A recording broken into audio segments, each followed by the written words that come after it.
Hello there. You are listening to Revenue Insights. I'm joined today by Shannon Reedy. She's the CRO of Terakeet. Shannon has been with them for over a decade and now oversees Terakeet's revenue generating processes, working closely with the sales, marketing, and client success teams. Shannon, great to meet you. Great to meet you. Thanks for having me, Lee. No problem at all. I want to begin for folks at home that perhaps this is the first time that they've heard from you or haven't seen you speak previously. Could you give them a bit of a background on what your story is and how you've got to where you are today? Yeah, I would love to. I think it's a bit of a unique story, but I started at Terakeet the Monday after I graduated college. I found Terakeet at a job fair my senior year. It was a unique local startup in Syracuse, New York. And when I joined, I believe we had probably 6 or 7 people as a part of the organization. I started in an entry-level kind of content publishing role, and the company experienced a lot of exciting growth just, through the years and to this day. And the growth afforded me the ability to jump into different roles within our analytics team, starting our reporting and really driving our clients' insights and performance metrics. And then it afforded me to start our account management function way back in 2014. And really through the years and through the growth of the company, I've taken on new roles, I think every few years, and most recently moving into the Chief Revenue Officer role about 2 years ago, actually. And I oversee our marketing team in terms of our go-to-market strategy, our sales team, our sales operations team, and our client success team, kind of working through the revenue chain, if you will. So all the ways in which prospective clients and our even our recruiting brand experiences the brand of Terakeet, to when they're engaged in the sales process, all the way to when we're driving results and outcomes for our enterprise level clients. It's been really exciting too, just in the way the organization has grown from those 6 or 7 people when I started to upwards of almost 400 people today. And through that evolution, a big part of my story, and I think why I continue to be at Terakeet, is the challenge and the evolution of who we are as an organization, in terms of the solution that we're bringing to clients, but also the challenge in really reinventing and evolving our revenue organization, from working with startups very early on, all the way now to working with Fortune 500 brands. So it's been challenging, it's been exciting, and just those changes throughout the years really requires a different set of skills and tactics and processes and teams themselves. So it's been a wild journey and a wild ride, but it's been really exciting to be a part of all the growth.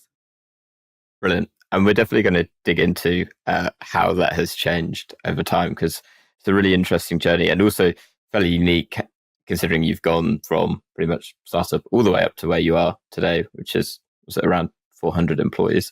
And so could you, just for my context and for everyone listening, you mentioned kind of the different teams that you are responsible for.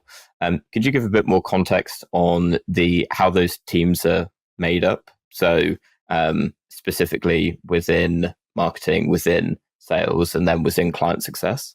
Yes. And I think what also might be helpful is just additional context around Terakeet as a company. We are a connections company. We've built really exciting software that better connects brands to their customers. So we are really a technology-enabled service organization. We really try to understand who our clients want to get in front of and how to really present them at every stage in a consumer's journey. So that's kind of the background in what we offer. We are kind of a matrix organization. So in the delivery side of our organization, we have subject matter expertise as it pertains to content strategy and technical SEO strategy and brand strategy and reputation strategy, all of these SMEs that come together to drive results and impact for our clients. And on the revenue side of the house, our marketing team is a bit bifurcated between the go-to-market strategy and how we're marketing to potential buyers and potential customers, and also what our employee brand experience is. So we have individuals on our marketing team that flex when it comes to how do we position Terakeet to recruit top talent, and then how do we position Terakeet to really land and resonate with the CMOs who are oftentimes the buyers, right, of our product or of our service. Within our sales team, we are split between a sales operations kind of function, sales analysts that are pulling the data and the materials to support those discussions. And then we also have a team of sales executives, which we call our enterprise partners. Those enterprise partners are gathering and hunting in terms of new client acquisition rather. And they're also enabling our client success team to engage in expansion and upsell opportunities for our existing clients as well. The sales organization specifically has gone through quite an evolution. The kind of early years of Terakeet and the selling to startup organizations, we were very much a founder-led sales organization. We didn't have any sales executives, and we really depended and leveraged the incredible network of our leadership to get into the right organizations and to interface with top executives. And then really, as we look to scale our organization, scale our revenue, scale our performance as a company, we knew we needed to start to make that transition from a founder-led sales team to a sales-led sales team. So we are very intentional in how we still keep that executive sponsorship and presence within our sales process, but have a team of those enterprise partners that know a lot about the solution and the outcomes and the value, and really understand the mechanics of the sales process to make sure that we are selling to the appropriate buyer's table, that we're laddering into the key people at the prospects organizations. So that has been, full of change and evolution over the years as our target has really changed in terms of who we're selling to. And then lastly, on our client success side, of course, as Terakeet has grown significantly, that team too has experienced quite a bit of evolution and has looked and felt different over the years. Back in 2014, 2015, they were very much the team lead, and they were leading a team of SMEs to drive value and impact to our clients. As we progressed into the years and as we sold to bigger organizations with more kind of complex teams, it really required them to focus on the economics and the business impact and the client experience of the companies that we're working with. So they are very much heavy-handed when it comes to how do we ensure that our clients' dollars are being spent in the best way that's going to give them the highest rate of return. And also kind of vetting out where there's opportunities to apply Terakeet's offering to amplify new areas of their business, and really how to stay extremely competitive, right? We're in the various industries and spaces that they compete in. So that's kind of the subset, right? The detail kind of within those teams. Firstly, thank you so much for the wider context. The bit that I picked out that I really want to dig a bit further into was along the lines of that journey from founder-led sales into being sales-led.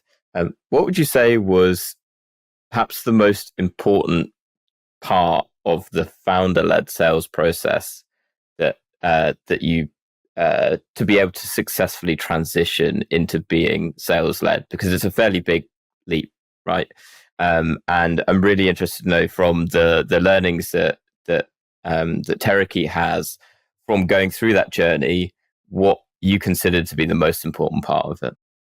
Yeah, I don't want to say the urgency, but what really pushed us to evolve and make that pivot, and this pivot is still underway and takes time, so it's not a quick move by any means. but really is in our move up market from a customer perspective. The offering that Terakeet sold very early on is what now is kind of commoditized. So we have increased the sophistication, the offering, the impact, and really the solution itself over the years to go from that, let's sell to smaller startup companies, to now let's sell this more enterprise offering to larger organizations. So the move up market from working from startups to Fortune 500 companies has really required us to think critically about the process that we have. How do we act bigger, be bigger, and show process and confidence, and the ability to de-risk and to really sell outcomes to these large organizations? And to do that takes a team of people. It takes an entire buyer's table, right, from who we're selling into. And it can't be done by one person, can't be done by just the founder. And the requirement to listen and to understand and to not make assumptions and not to show up to that first or second meeting with the proposal, which is what we did way, way back when, it is really challenging, right? But it's really important. What it allows us to do is to better align and to truly sell outcomes to our buyers, and to allow our executives to ladder into the executive counterparts at these organizations in an effort to drive executive sponsorship. So a huge learning moving from a much smaller product to smaller startup companies through the transformation that we've taken has been the key role of that executive sponsor. If we're allowed to, or if we allow ourselves to really leverage our executive to ladder in to the CMO, the chief comms officer at these organizations, to truly understand what they're trying to accomplish, the challenges that they have, we can then back into really deploying our sales insights team, our sales ops team, our enterprise partners to build a really bespoke approach to how to best solve their problem in a really meaningful way. And if we get that sponsorship and that buy-in at the very top, the rest of that sales process does become more about, in being sales-led, gaining champions on the buyer side, understanding who the eel in the deal is, right? Who we have to win over, and how to, again, really build in that economic impact and transparency around the value that we're driving. So when we get all the way to the end of that process, and we bring back our executive in, and we bring back our executive sponsor in, there's a clear understanding of this is the investment that we're making in Terakeet. This is the outcomes that we're driving. And we know it's going to be successful because we've had a really thorough process in understanding, right, how to be successful. So the simplicity of the sale very early on is no more. And it has evolved into a very intentional process that prioritizes the executive sponsorship and prioritizes really understanding the outcomes and the business impact that we're having, because you have to, right, when you work with these large organizations.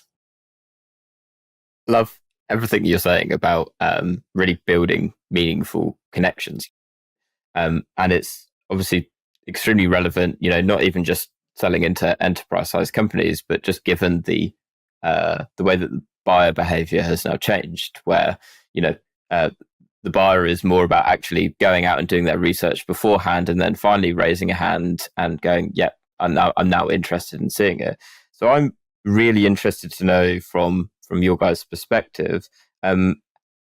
You talked a lot about how you've built the processes around that. So I'm really intrigued to know what your process is to get buy-in from, the senior decision makers to ultimately be able to multi-thread deals. And if you can give us a bit of insight into kind of what your secret is to being able to really break into these big accounts.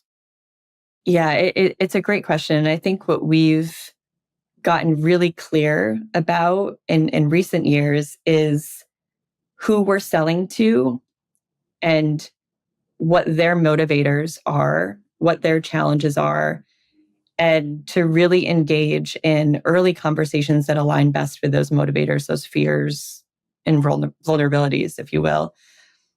The solution that we have fits best on a chief marketing officer. And you have to do your homework to really understand the evolution of a chief marketing officer in today's world, right? I was just at a conference a couple of weeks ago, and they shined a really bright light on this reality where a chief marketing officer was very much, previously focused on driving brand awareness and doing these kind of sexy, exciting marketing campaigns and spending quite a bit of money to drive that visibility and awareness for any given company or brand. And given at a macro level, just the trends that we're seeing and how budgets have been really strained, right, in the macro environment that we're living in, the role of chief marketing officer is very much focused now on the dollar in, dollar out economics and return, right, on their investments. So we have such a higher degree of confidence in being successful in a pursuit if we're able to really pinpoint that very early on. There's also quite a bit, as you can imagine, resources that we deploy when we're bringing a prospect through the sales process. There's a lot of subject matter expertise that we're introducing. Before we make the investment of our time and money, and we ask that of our prospect, we get very clear and very early conversations. What is the problem we're trying to solve? What is going to be the threshold of performance that's going to get them to care, right, about seeing if there's the ability for Terakeet to partner with them? A great way of doing that is understanding the economics of their business and how their current top marketing channels are performing. If we know that what's good to them is a 2.5 to 3x return, we know when we start to dig into the opportunities within their market that we have to get at least a 3.5x, if not 4x return, which we've been able to drive for a lot of our customers. So it's doing that kind of quick and dirty math, in a sense, and asking those really pointed questions as to not waste anyone's time, because the worst thing is to waste their time and bring them through this, sometimes painful process, if there's not a big enough opportunity at the front end. And we have turned prospects and opportunities away to say, you know what, it doesn't make sense. Your money is better spent elsewhere. But by doing that, engaging in that kind of small room discussion with the CMO, leveraging, our founders and executives at Terakeet to vet that out and to say, we just need to know if there's gold in those hills, right? Like, we just need to know if there's something that gets their attention. And then that often drives their sponsorship, their interest, and really allows them to prioritize our discussions with their team much easier. That's been the biggest learning, because without that, you're spending so much time and money and analysis throughout a process. If you don't have your buyer bought in and you don't have someone that can make that decision, then it's time wasted, and your chances of winning are, much lower than they are if you really secure that sponsorship strongly at the front end and understand the viable economics, right, of the deal very early on. I'm really interested to ask you then, in addition to that, because I love everything that you're saying, and I get that sense of it's really coming from, we're really very much to what you how you kind of position yourself as a business, which is putting your audience and your buyer really at the center of everything that you're doing. And so I'm quite interested to dig a little bit further into, as an organization that specializes in marketing and specializes in brand marketing in particular, how would you say that makes your sales process unique? Because you're looking at it not with necessarily a sales lens, even though, to your point, you are sales-led, but you're looking at it with all this expertise in marketing and having success in that area. So how are you applying that into your sales process, and how does it influence what you're doing there? Yeah, it's interesting. And I don't know if I've ever, you kind of speaking to it that way, there is a great parallel between the problems that we're often solving for our clients. Just as an example, we often see our clients investing so much into the moments just before a person's ready to purchase. So like the moments before they're ready to opt into a brand.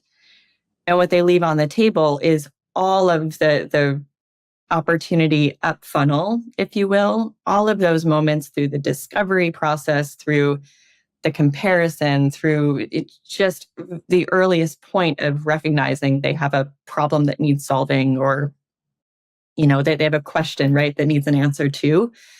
Um, and then from a sales perspective, where we've come from is a seemingly simple offering of building link equity to sites through backlinking and through some kind of content strategy. I'm talking like 12, 14 years ago. And in those sales, it was we come to the table with a proposal baked with all these assumptions of what we think is going to work. And in many ways, it did work, just with the simplicity, right, of what we were bringing to the table.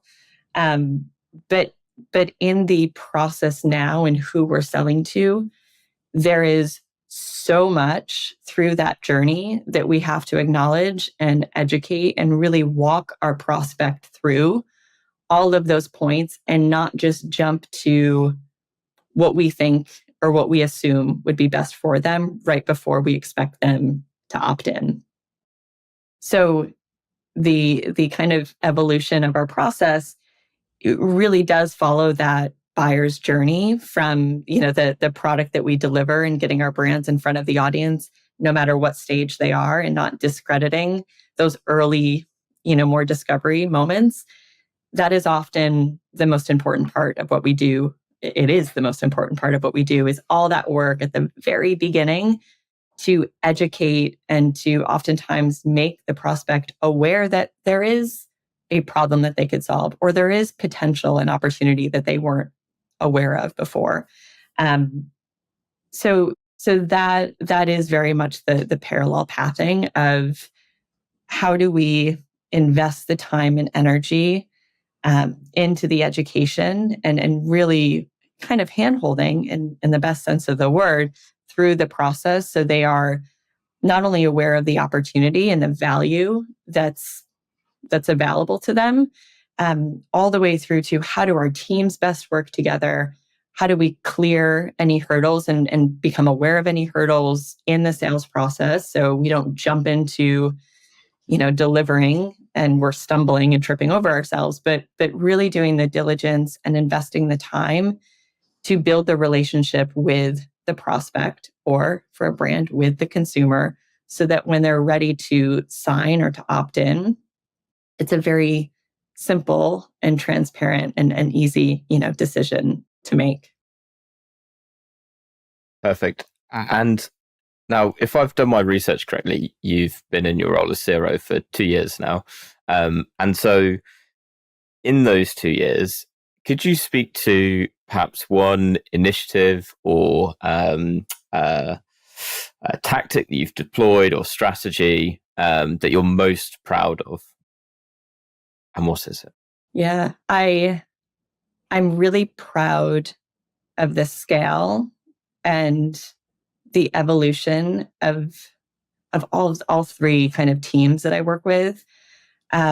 Specifically the sales team, in terms of maturing that organization. And it's quite frankly been the hardest part, because transitioning from founder led to sales led, you could argue that that there is now the transition of product led, right? But really scaling the talent and having the ability to just get more at bats because we have more people and more experts has been really rewarding.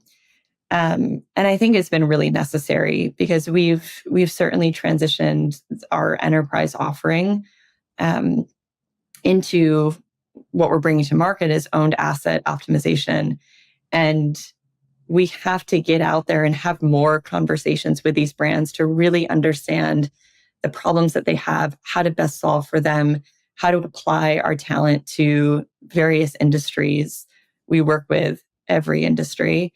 So I think that piece has been the most challenging, just growing, and we're still very much growing that team.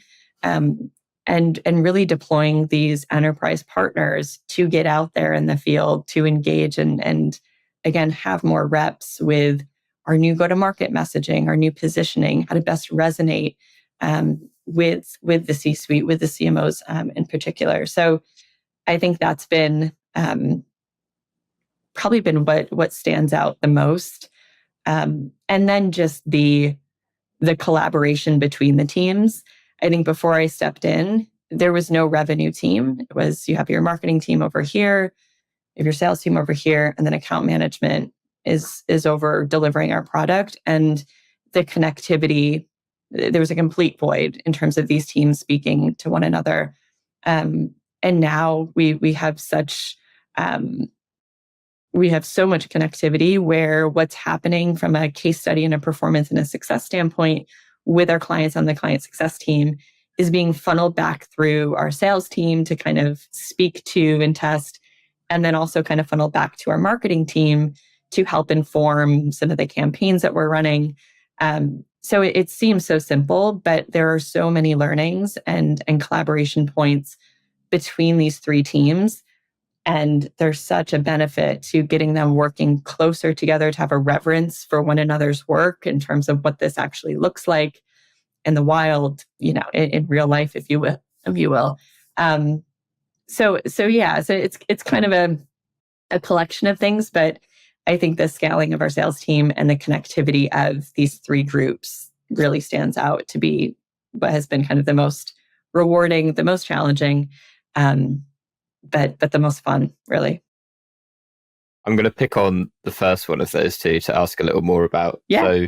So, obviously, as you, and we're going back to this journey of going into being more sales-led, obviously, any enterprise sales process typically is nowhere near as linear as, when selling into SMEs, right? And so that then obviously creates the challenge of how do we make this more predictable and how do we start to scale this, which is the inevitable journey that everyone goes on.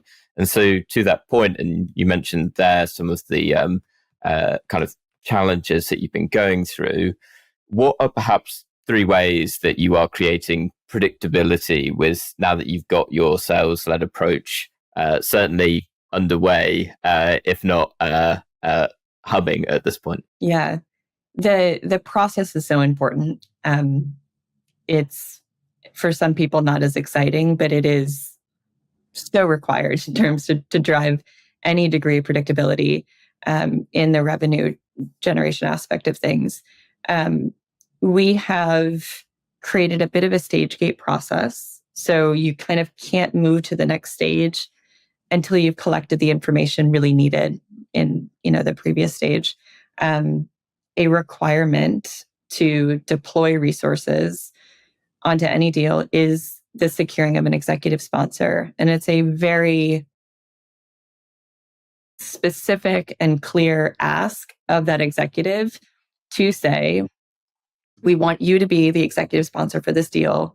You know how to clear any hurdles that we may have. You can prioritize this within your team. You have the budget and you are the decision maker.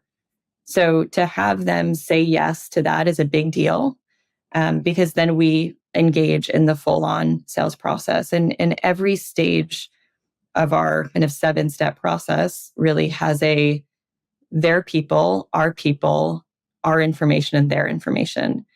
And it's a bit of a matrix, right, that you can fill out to say, what are the discussions that we need to have? What's the data that we need to collect at each stage? And the deeper we get into those stages, the probability of success, of course, increases. But it's collecting data at every stage so you can better hand off this prospect to the delivery team when the sales to service stage, arrives. But I think it's really important to create that matrix and to have the consistency across your team so everyone knows in that frame what needs to happen who to pull in for what, the expectation of our subject matter experts and how we leverage them to better inform the discussions that are happening within the sales process. So the requirement of the executive sponsor is paramount. And then after that, it really becomes this predictable kind of collection of information as we step through. And that helps inform our forecasting, because we know for deals at certain stages, we'll have a higher predictability of closing than others. So we are able to collect a lot of data and make it a bit more kind of objective when we do the sales to service handoff, because we can hand over so much insight, so much data, so much modeling, and really expectations of what those sales discussions are. Because that's the hardest part, is conveying what happened in those discussions to the team that is now charged with, driving the impact and success. So the frame of their people, our people, their data, your data that you're sharing at every stage is really intentional for smoothing that out and for creating that predictability. I'm really interested to just pull on that point there around data. And I think you gave a really nice example of how you're using it from sales going through into client success. Could you just give a bit more context on what you see as really the most valuable data that you're using in the sales process? Are we talking about kind of email and call data at this point, or are you guys using different types of insights? I'm just interested to know in particular the kind of data that you're using, because well, we're both from a marketing background, right? So this plays into our strengths. Yeah, the economics are super important to capture early on. So you want to have a really strong understanding of the value of a visit, the value of a conversion, the threshold of performance. So what they're typically used to seeing in other channels. So you want to know you want to know the game you're playing, kind of the rules of the game, and that helps you fill in, right, those pieces. If you know how many visitors or how much volume you have to drive to meet those thresholds. So I would say the economics to capture early is really important. And in terms of who their audience is, getting a really strong, kind of capture of who their best customers are, who is a market that they want to attract that they haven't been able to crack the code in. So a bit of visibility from a customer standpoint is really important from like a persona perspective, I would say. And then lastly, competitive insights. So the best question is, who are your top competitors from your perspective? Who's doing it right and who's doing it horribly wrong? And whether they're right or wrong in it, it just gives you a really strong sense of who they're chasing, who they want to outperform and outcompete. And there's no better motivator than crafting, right, a strategy that allows them to beat out their top competitor and to be the leader in market share for key categories. So the economics, the customer, and the competitive landscape are kind of the trifecta, if you will. And it just gives you so much rich insights to their motivators, kind of a day in the life of what they're continuously, trying to solve for and challenged by. That gives you a really good picture. And the earlier you can capture that, it just so much aligns everything that you present back to them in the rest of the process, because you're pulling at and you're aligning to what they care most about. And you just become so much more relevant and impactful throughout the process. Yeah, I really, really like that. Shannon, we are coming up to about time now. So I want to ask you one final question. What is one book that you'd recommend to other revenue leaders? I would actually, it's here, Rework. This was sent to me by our president, Mark Kennedy. And I call it, I've heard the term Tarmac book, because it's one of those books where you can start it right before, if you're traveling and the plane takes off, you can finish it in flight and you're done with it by the time the plane hits the tarmac. But when I picked it up, I couldn't put it down. I read it in one sitting. And as you can see, the pages are like dog-eared like crazy. But it's really good. It gives you perspective. It gives you tools. It hit for me. So How many? You held it up for me there, and obviously for everyone listening, Shannon held up the book. How many pages is that? It is. Yeah, they're all dog-eared, so I can't. It's 258 pages, but there's like illustrations. Got you. They were fonts, so don't give me too much credit. But it's pretty easy to rip through. But it's one where you'll read and reread and just kind of come back to. So it's a good book to keep on your desk. Rework. It's a great one. Love it. I'll make sure we put a link to that down into the show notes. Shannon, it's been an absolute pleasure to have you on and pick your brain today. For everyone listening that maybe has some questions or intrigued to learn a little more about what you're doing over at Terakeet, where can they find you? LinkedIn. That's probably the best place. I would love to hear from your listeners. But yeah, that's probably the easiest place to connect. Perfect. We'll put a link down to that in the show notes as well. As I say, Shannon, thank you so much again for your time. Really, really appreciate it. And to everyone that's listened this week, thanks so much. We'll catch you next week. Great. Thank you so much. This has been great.